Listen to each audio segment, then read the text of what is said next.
Well, welcome to the first episode of Cheers to Careers for 2022. I'm fortunate enough to be joined by Kevin Romary, class of 1996, KU School of Journalism. He is now the market account executive for Midco.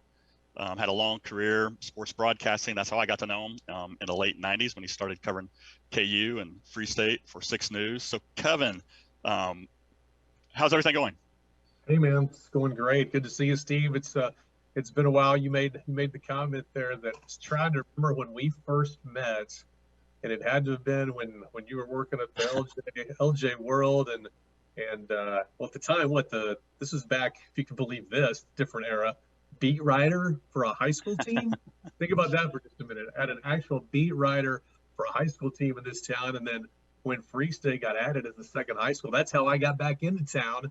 Because quite honestly, after I graduated from KU in '96, I didn't think I'd ever get back into Lawrence, and here we are, 20. I hate to even say it, About 25 years 25. later. Yeah, Yeah, 25 I know. years later, here we are. Yeah, I started the Lawrence World fall of '94, covered Lawrence High, and then I think that was the year they voted for the second high school, and then Free State opened up in '97. And I know you expanded your high school coverage. So I know you're from Texas. Tell us a little bit about your KU story. What was that first connection to KU?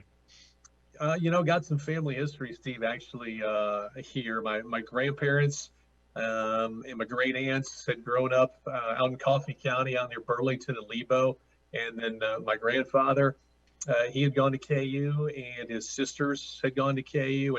And back then he would go to school for 1 year, and then he was a geologist. So then he'd go out to Western Kansas for a year to make money and work and do some digs, and then come back and pay for another year. And so they lived in Topeka when I was growing up, and so we'd come see them on the holidays, and every time that we'd come up, my grandfather always talked about KU and the Jayhawks, and as a Texas kid, I just wanted to go somewhere different to school, and I knew that KU had a great journalism school. That's the path I knew that I wanted to be on, and so I decided I would come up and go to the University of Kansas.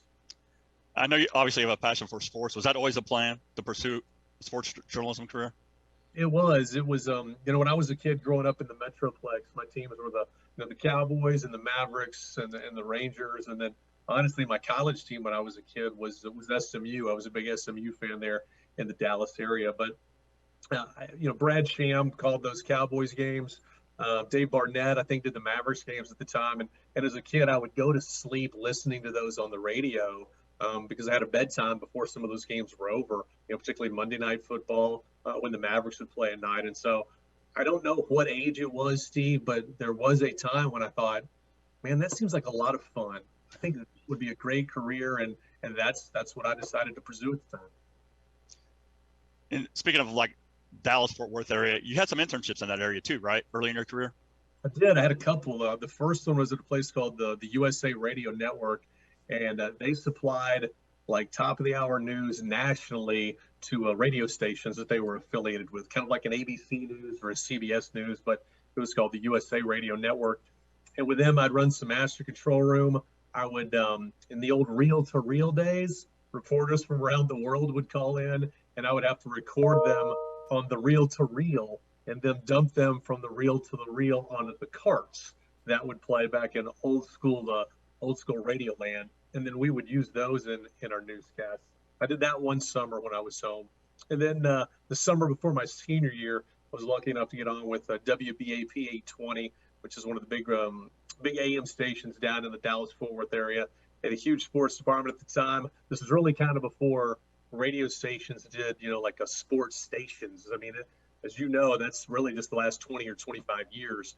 And so back then they had a couple of sports shows, and then in their morning show and their afternoon show, they would run the stories. And so I got to work with those guys. They sent me to Ranger games. I get post-game audio, put together little stories for them. They sent me to Cowboys training camp, which was down in Austin that year. And that's when Barry Switzer had taken over during that run where the Cowboys won 3 or 4 Super Bowls. And so for those 2 or 3 months, I had a great experience working there at that radio station too. 2 words, Moberly, Missouri. I think I remember you said you started your career there. How do you go from Dallas to making that shift to Moberly? Was that pretty smooth? As you know, Tom Hedrick, who was a professor and taught broadcasting there at KU, and particularly the sports broadcasting, he had a group of us, and we kind of had a pipeline of young kids that were trying to get into the business to call games. And you know that, as you know, in those department, and as Tom would lead us to, is said, you don't just show up your first day out of college and go work at ESPN and go do the big time games and here and there. And he said, Kevin, you need to go somewhere small where you're going to get on the air a lot and really improve your craft. And so Moberly, Missouri, about 30 miles north of Columbia, in the middle of Mizzou territory. And I worked at Quicks and Crest Radio there for pretty much 1 year, but a great experience. Did news, did sports, ran aboard shifts, and the people there were great. They were super nice.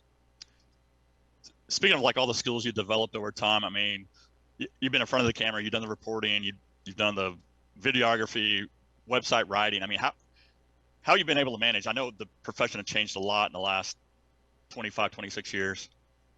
Well, when you and I started, and I mean, I wrote a story for the paper. You had a late deadline on those games at night. Paper didn't print till 1 or 2 in the morning. And then you didn't really want any of that information pushed out there until the next morning and the paper was delivered, which, as you and I know now, totally changed. And that was the same with me. You would do the story for the paper the next day. I would bring the highlights back for the 10 o'clock show. And we didn't post any updates to the games. There was none of that. And in fact, a lot of times you helped me out because I'd be back at the station and I couldn't get a final score. I mean, I didn't know because I had to go back after the first quarter with the highlights. And so, not to age you and I, but that's how we obviously started. And then really these other skills kind of added over time. On the TV side, especially in sports, even back then, you knew you were going to have to use the camera a lot. And I really didn't have much experience when I went from radio to TV and got the job back here in Lawrence.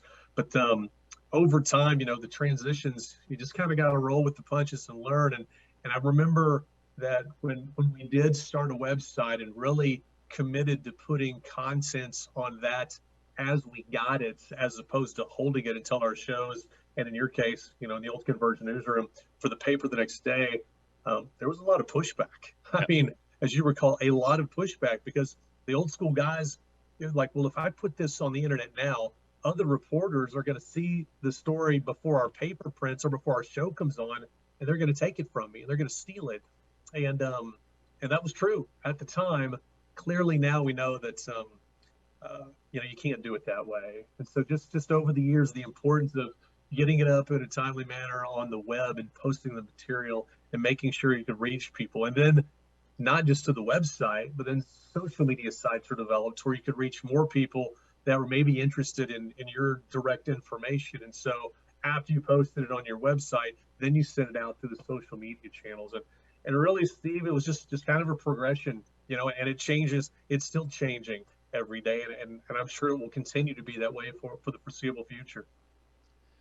So how has, the past year transition? I know I did sports journalism for 16 years. I went to PR, and wow, the pacing, that was a shock to my system. I mean, how have you adjusted to your new role? I would say that I'm still adjusting to my new role. It's been pretty new to me. About 7 or 8 months into it. Unfortunately for me, and this has happened to a lot of journalism people, our station was shut down at the time, and I'm kind of ingrained in this market and this community. Didn't think I'd ever work in Lawrence for the 20-something years that I did, but got a family now, got a wife, I've got a young son, and so rather than going somewhere else and having to start with some of those crazy hours that you and I are very well accustomed to working in sports where you're going nights and weekends, I decided that maybe it was time to transition to something a little bit different. And in my case, it's pretty lucky because I actually stayed with Midco, the same company that had the television station. And Debbie Schmidt, who's our regional sales manager, she'd been at that stage. In fact, I'm sure if you don't remember, Steve, you worked with her because she was with the station back then. And she just reached out and said, Kevin, I know you've never done anything like this. It's a kind of an account management and sales job for our business services, being, like the internet, the telephone, and the cable television to businesses here in the community. And she says, but I know you've been in this community a long time. I know that you know a lot of people, and I think that we could train you on some of these things to make this a benefit for both of us. And so it was, I was nervous. I'm still nervous, to be honest with you. It's still a learning process, but by being in the community and being a part of it and really getting to know, you know, a lot of these people that clearly opened the door for me to transition into something that I really didn't have a whole lot of history in, that if I had just sent a resume to a job similar to this, you know, Steve, just blindly, the chances of me maybe getting a phone call or an interview might have been pretty slim. But I was able to have a chance at doing something different like this through some of the connections that I made. Yeah, I would definitely think those connections, those relationships that you've made, made a huge difference. And I assume you probably got some transferable skills. I mean, from your in front of the camera days that have transferred over. Yeah, absolutely. I mean, you got to talk to customers every day. Sometimes that's on the telephone. Sometimes that's in person. You know, you're setting up meetings, and just like you set up a story idea back in the days, if you and I were going to do a feature on a kid, you call the coach, you set up a meeting, and show up on time, and you get your information. And so those skills, certainly the writing skills at the same time. A lot of customers, they don't want to hear from you on the phone. They don't need a meeting, but they want to hear from you via email. And so you spend a lot of time crafting, you know, professionally written letters and memos and proposals and contracts to send to them for business deals. So while it's not, you know, exactly what you used to do, certainly using a lot of those skills in this chapter of my career as well. So in your sports career, I mean, you've covered some Final Fours, a KU bowl game, or actually probably a few bowl games. Several bowl games. Yeah. People now might not know that. The young kids probably don't know that. And then obviously with your, I mean, you did a great job covering high schools for a year. I know people loved your work, and you covered a lot of state championships. Is there one event or two that really stuck with you? Man, you know, you kind of mentioned you know, the Final Four certainly, and 2008 was just, you know, the greatest sports year that the University of Kansas really could have ever hoped for. You know, the Jayhawks win the national championship. DJ Wetter, who worked with at the time, we were there in San Antonio. Great moment, obviously, for the history of, you know, KU. And then earlier that year, you know, just a couple months before that, Kansas goes to the Orange Bowl, and Todd Reesing and the Jayhawks with Mark Mangino win 12 games, and arguably the best season in KU football history. And so it would be hard to leave out, obviously, those two events. I'm trying to think of some of the other ones that were great. You know, you mentioned kind of the state championship games, but I don't think there's a better rivalry in the state of Kansas than Lawrence High versus Free State High. And when both those teams are good in football, or both of them are good in basketball, or both are good in baseball or softball, when those teams go head to head, the environment's great. I know some people, you know, and I've changed too as I've gotten older. You know, you look back and you think, really the most fun a lot of times is the high school event. The high school events are the most fun. They really are, because our access to them, the coaches, you get to know them. You can go out to practice when you want. You really get to be a part of things. And that's changed, you know, in college and pro athletics now, to where when we first started covering KU, we could go to all the practices, football. We could get into some of those things, but you can't do that anymore. The colleges make it really difficult, especially at a place like KU, to get a one-on-one interview, to do an original kind of story, to get the video that you want. But those city showdowns are great fun. And you know, you kind of mentioned the bowl games. It's the Tangerine Bowl, Fort Worth Bowl, the Orange Bowl. I mean, you know, there were several bowl games in there that were a lot of fun to attend. And hopefully, for the people still doing that, maybe a bowl game in the near future. And I know the one story we didn't really talk about, but one that I think about a lot, it's hard to believe it's almost been, 19, 20 years ago, when Roy Williams left. I thought about that a lot when he was back in town. And I remember there's that image, I think Richard Gwynn might have taken it, where Roy is going up the steps. I think he has his hand on his face, you know, holding back tears, and pack of media is right behind him. And there's Kevin Romary, I think, with his arm extended, microphone, trying to get a comment. What do you remember about that experience? Man, that was a crazy, crazy time. And I'm right in the middle of that scrum, just as you mentioned. There's, gosh, how many of us? 30 or 40 packed in there, and you're trying to reach up as high as you could so you could hear Roy, because he didn't really make any statements or comments. But back then, the field house was built in such a way to where you could exit out the west side of the building, and so the two locker rooms were kind of separated there, and that exit went out towards the horse there, and it went outside as opposed to how the buildings are connected now. Well, when you would come out of the KU locker room, you could either go east or you could go north or south. And the north side was more towards where the media room and all that kind of stuff was. And so we knew he was in there. We knew he was telling the team something. We're just waiting for somebody to come out, and then finally Roy comes out, and I just got lucky. I was at the end that he exited out. So as many people as you see in that picture, there's just as many at the other end that are probably sprinting down the hallway at that exact moment. And Roy stepped up a couple steps, and I think you're right. I think it was Richard that was up there and got that picture. But we all reached up, and Roy didn't really say anything. And someone said, "Well, Coach, what, is there anything you can tell us?" And I don't even know who said that, but he looked out and he said something, and you guys have probably seen the video, but he said, there'll be more information tonight or something.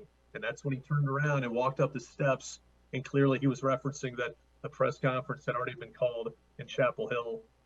I don't know how many hours later, but that was the news there. And then once Roy left, we chased him. He got his stuff. We all chased him to his car, got that video, and then he drives off. And then we go back inside, and that's when the players, started to exit. And Wayne Simeon, being a local kid, came out, and they were mad. Keith Langford was coming out, and while they didn't necessarily say, yes, he just told us he's leaving, it was pretty clear at that point that the decision had been made, and he had just told the team that he would no longer be the head coach at the University of Kansas, and that a former Jayhawk, Dean Smith, had pretty much told him he had to come home.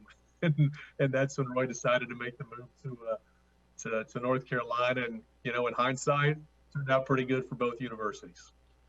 And you were probably there for the infamous Al Bowl driveway incident too, right? The crushed up. Were you there for that one? Was that like a day or two before? I'm trying to think of the timeline. I guess that had to be right before. Yeah. I do recall. And so KU was having a press conference to make the announcement that Al Bowl would no longer be, the athletics director. And out of nowhere at the station, I get a phone call, and it was Al's wife. And I answered it just as, sports, this is Kevin. It just says, Kevin, this is, and I forget her first name, my apologies, but Mrs. Bulla said, we just want you to know that we know there's a press conference at KU that you're going to attend here in about an hour. But just so you know, as soon as that press conference is gone, we're going to hold a press conference that you were invited to at our house. And so my first question was, well, what's your address?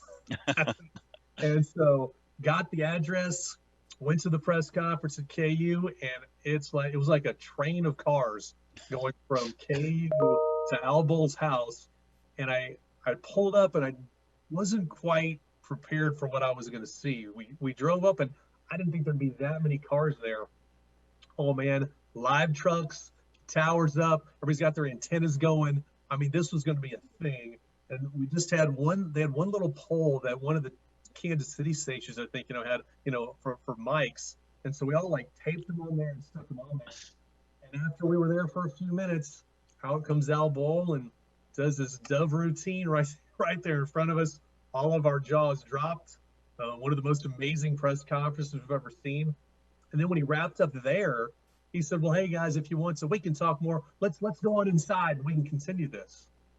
So we go into the house, and he kind of made it like a fireside chat next to feel like he was on the mantle or somewhere near the mantle, near the fireplace. And the interviews continued, and everybody's seen the video of that by now. Man, the rest is history. It was a crazy few days at the University of Kansas back in what was that? That was in 2003, not long after KU had lost the national championship game. Yeah, I mean it was. That was a wild 2 weeks. What have you learned? What does make a good story? Is it kind of that raw emotion? I mean, I know sometimes you go in and you have an idea of what you want to tell a story about, but is it stories like that really, wow, that's what it's all about?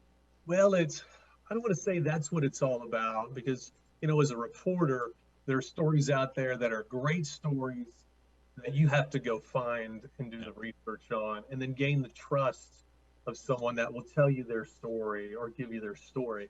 And then there's sports, and some things just happen in life, like we have reality television now, right? Well, we had reality TV forever. It was called sports, and there's no better drama in reality TV than sports. I mean, think of the last 2 weeks.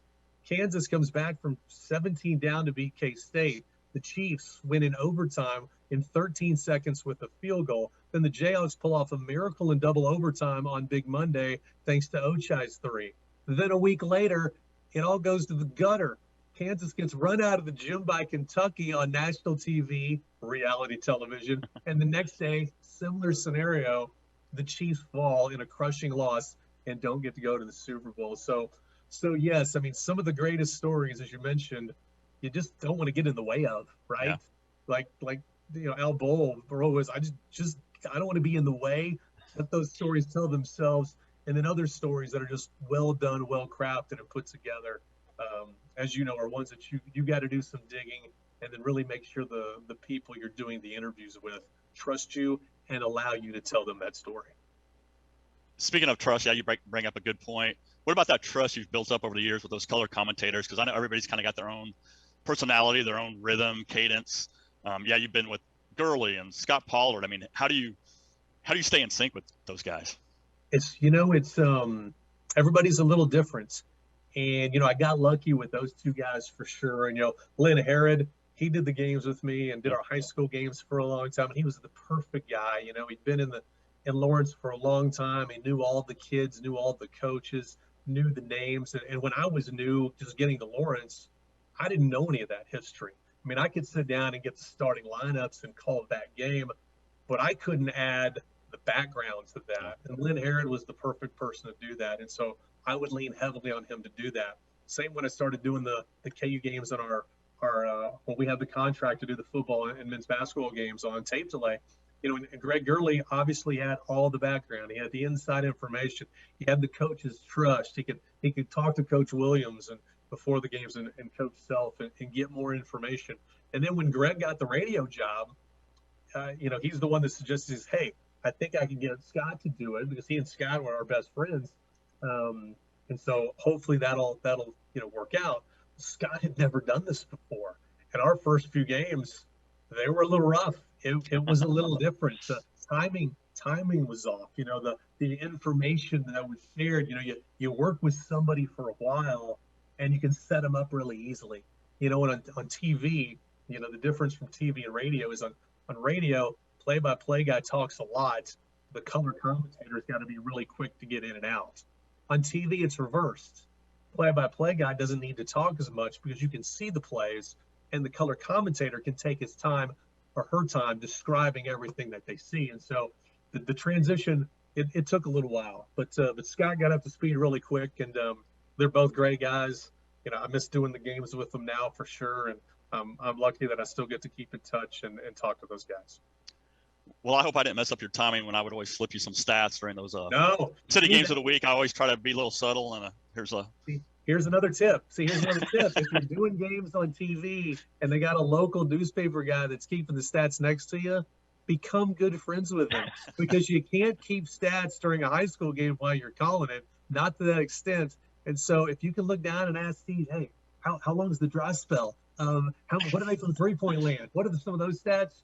Helps out your broadcast and becomes your best friend sitting there at the table. And those replays always help me too. Like who did get that key block? So no, I was definitely looking over your shoulder to see who made that key block. So we're about 4 months away from graduation. Kevin Romary's been asked to be the commencement speaker. Kevin, what's your message to the class of 22?